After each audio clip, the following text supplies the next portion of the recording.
A baby was abandoned at birth solely because he had Down syndrome.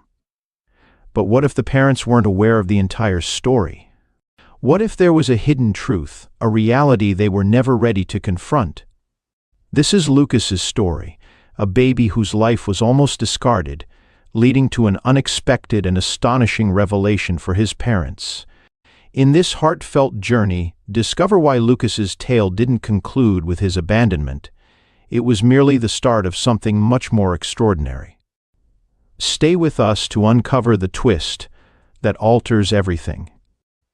Additionally, please share where you're listening from, and if you appreciate stories like these, consider subscribing for more narratives. Let's begin. The sharp scent of antiseptic permeated Northwestern Memorial Hospital, blending with the steady beeping of medical equipment. Emily Carter held onto the edge of the hospital bed tightly, her knuckles turning white as she battled the intense pain. Next to her, her husband Ryan sat, his face strained yet hopeful.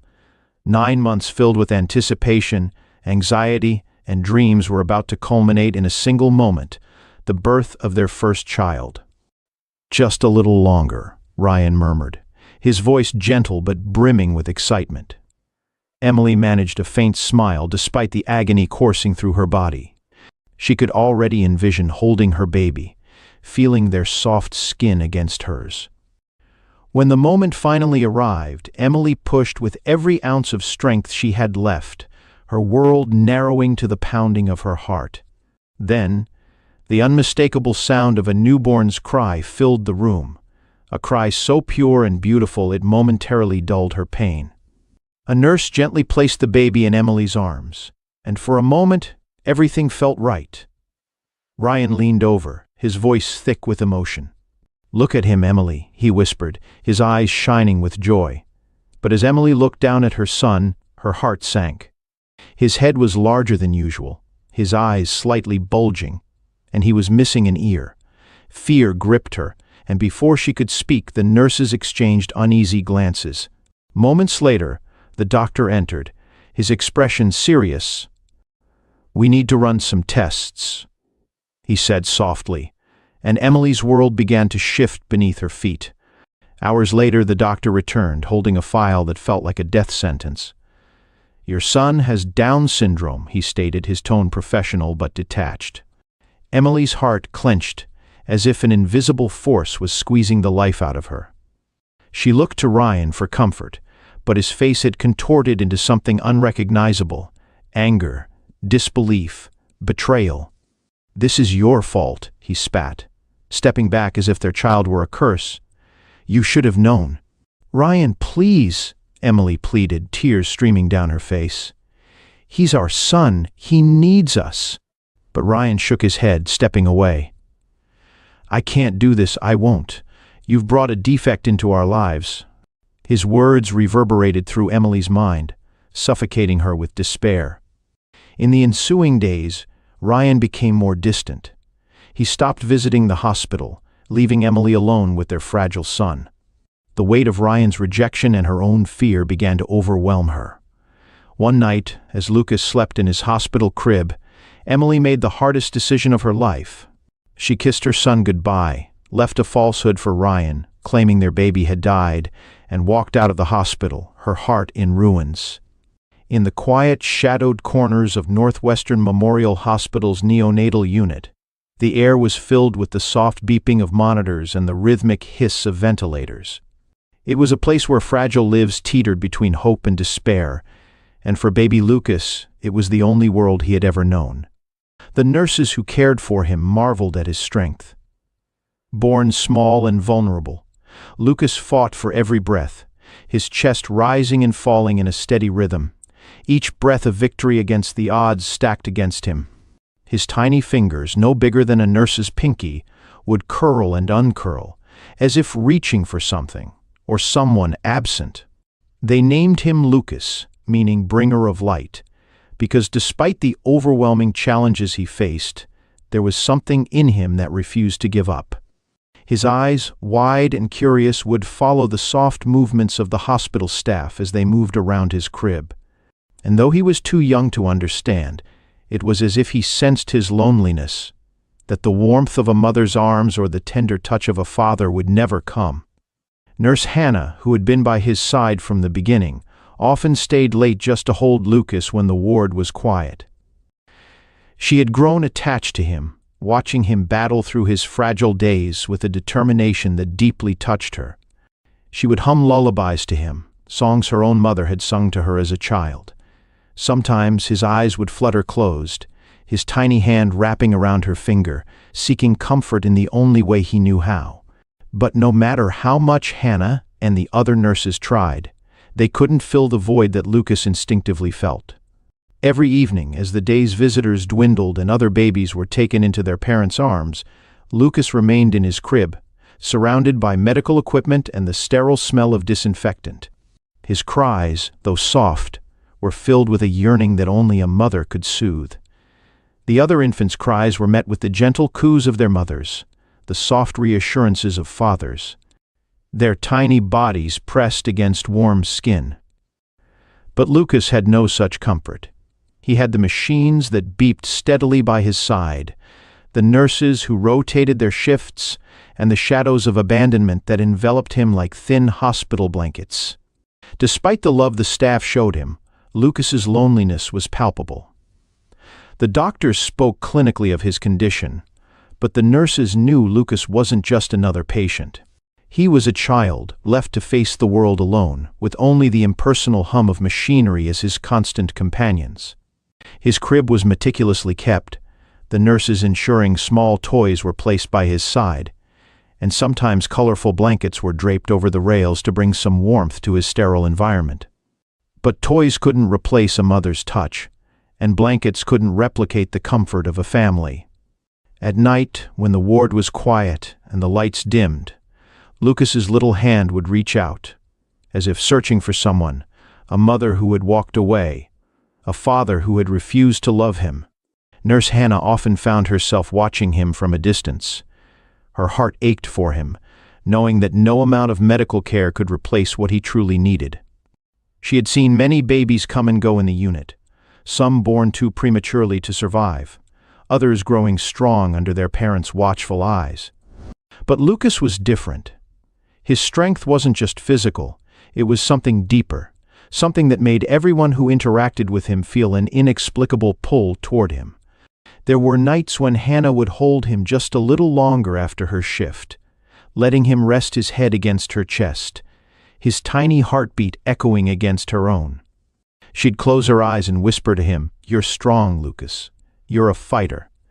But in her heart she knew that no matter how strong he was, he would need more than just strength to survive. He needed the love that only a family could provide. As days turned into weeks, Lucas's presence in the neonatal unit became a source of inspiration for the staff. His story, though not unique in the clinical sense, touched everyone who heard it. A child abandoned by his parents, left to fight for his life in a world that had already cast him aside. Yet despite it all, Lucas continued to grow. His fragile body began to gain weight. His eyes brightened with the wonder of the world around him, and his little hands grew stronger with each passing day. Still, moments of deep sadness lingered in the nursery. Nurses watched as other babies were cradled by their mothers, kissed gently on their foreheads, and heard promises of love and protection. But Lucas remained in his crib, his eyes scanning the room as if searching for something he couldn't find. It was as though he sensed something was missing, that the hands that held him, while gentle, were not the hands of the mother who had given birth to him.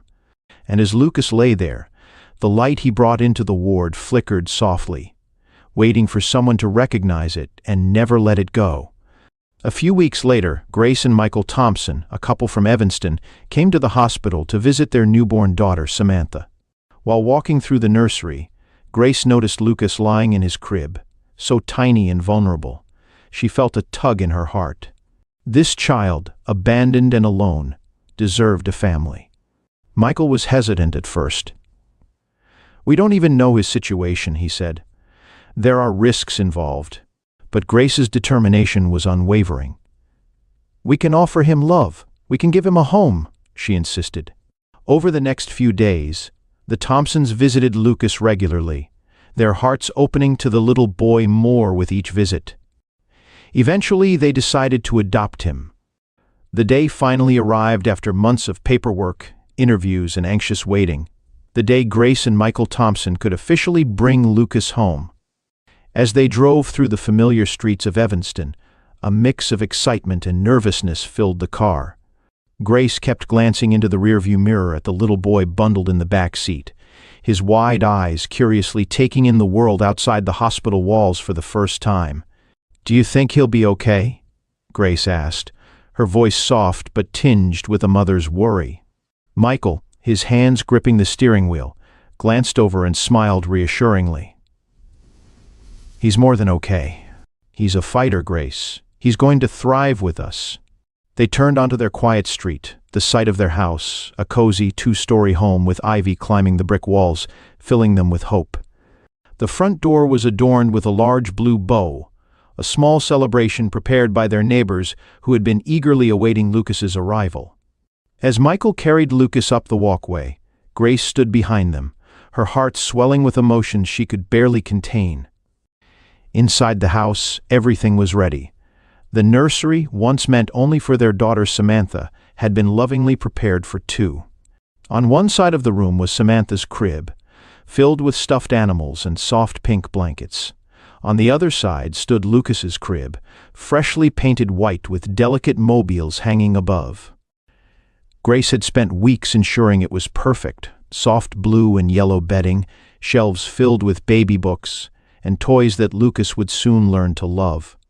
As they settled Lucas into his new crib, Grace couldn't stop the tears that welled in her eyes. This was a moment she had longed for, a family complete, not by birth, but by choice. Lucas looked around with wide, searching eyes, his tiny fingers curling and uncurling as if trying to understand this new world. "Welcome home, little man," Michael whispered, gently placing a hand on Lucas's back. "This is where you belong now." The days that followed were a whirlwind of activity. Grace wasted no time ensuring Lucas received the best care possible. Therapists, specialists, and pediatricians were scheduled to assess his progress and help him navigate the unique challenges that came with his condition. While the journey ahead was filled with uncertainty, Grace and Michael were determined to give Lucas every opportunity to thrive. Their home became a hub of support, filled with the warmth of visitors and professionals eager to help Lucas flourish. The Thompsons made sure that no need of Lucas's was unmet. They outfitted his room with sensory toys to aid his development, hired a speech therapist to assist with early communication, and made countless trips to specialists who could help with his motor skills and physical therapy. Despite the challenges, Lucas began to thrive. His once fragile body grew stronger. His eyes brightened as he adjusted to life in the Thompson household. He no longer lay in a sterile hospital crib, surrounded by beeping machines and cold medical equipment. Now his world was filled with laughter, warmth, and love. Samantha, just 2 years old, quickly bonded with her new brother. She would toddle over to his crib each morning, peeking through the rails to watch him sleep or play with the toys Grace had carefully chosen. "Baby!" she would exclaim, giggling as Lucas waved his hands at her, his own soft laugh bubbling up from his tiny body. Their bond, though still in its early stages, was unmistakable, a love shared between siblings, even without words. As weeks passed, the Thompsons began to settle into their new normal. Grace, ever the nurturer, dedicated herself fully to Lucas's care while balancing her attention between him and Samantha. She often marveled at how easily Lucas had become a part of their lives, as if he had always been meant to be there. There were challenges, of course. Nights when Lucas would cry, unable to communicate his needs in ways Grace could understand. Times when therapy sessions were difficult and Lucas seemed frustrated, his tiny body stiffening in protest. But through it all, Grace remained patient, her love for Lucas only growing stronger with each passing day. Michael, quieter but equally dedicated, would come home from work each evening, tired but eager to spend time with his children. He'd scoop Samantha up in one arm and Lucas in the other, spinning them around the living room until their giggles filled the house. He was determined to be the father Lucas needed, even if that meant learning new ways to care for him, different from the usual experiences of fatherhood. Michael had always been practical and grounded. While the adoption process had been an emotional roller coaster for Grace, it was Lucas's presence in their home that finally softened his heart. He no longer saw Lucas as a child with a condition that needed managing. He saw him as his son, his little boy, whose smile could light up a room. One evening, after the kids had fallen asleep, Grace and Michael sat together in the living room, the quiet hum of the house surrounding them. Grace leaned into Michael's shoulder, her voice soft and thoughtful. "I can't believe how far he's come already. It's like he's a different baby from the one we first met." Michael nodded, his eyes fixed on the family photo now hanging above the fireplace, taken just a few days after Lucas had arrived. "He's stronger than we know," Michael said, his voice filled with pride. "And he's ours now. We'll give him everything he needs." Weeks turned into months, and Lucas continued to grow in his new home, surrounded by love and care. The sterile, lonely environment of the hospital was a distant memory now. Lucas had found his family, one that saw him not for his condition, but for the bright, joyful spirit he was. In the evenings, Grace would stand by his crib, watching as Lucas slept peacefully, his tiny chest rising and falling, his little hand clutching the soft blankets. There were times she couldn't help but feel overwhelmed by the enormity of it all, the choices, the responsibility, and most of all, the love that had filled the empty spaces of her heart. "This is just the beginning," she whispered to Michael one night, her voice thick with emotion. "We've got so much more to give him." Michael placed his hand on her shoulder, his eyes soft as they gazed down at their son. "He's already changed us, Grace," he replied. "More than we'll ever know." And so, as days continued to pass, the Thompsons settled into a life where love was abundant, where Lucas and Samantha grew side by side, and where the little boy who had once been abandoned in a hospital would never know a day without the warmth of a family that cherished him. Lucas had been reborn into a world of hope, and with Grace and Michael by his side, his future was limitless. To celebrate Lucas's formal entry into their family, Grace organized a grand baptism at St. Michael's Church. The event attracted local media, and soon the Chicago Tribune featured a story about the Thompsons, hailing them as heroes for adopting a child with Down syndrome. But for Grace and Michael, it was never about fame. It was about Lucas, a boy who needed them as much as they needed him. As the holy water touched Lucas's forehead, Grace whispered in his ear, "You are loved." It was a moment that felt almost magical, as if the world was witnessing a second chance for Lucas, a life once discarded, now cherished. 2 long years had passed since Emily Carter made the most devastating decision of her life. The once vibrant woman, full of hope and ambition, had withered into a mere shadow of her former self. Her once bright eyes were now clouded with sorrow, her posture hunched from the weight of the guilt she carried. Days bled into one another, each one a haunting reminder of the child she had abandoned, the son she had convinced herself she couldn't raise.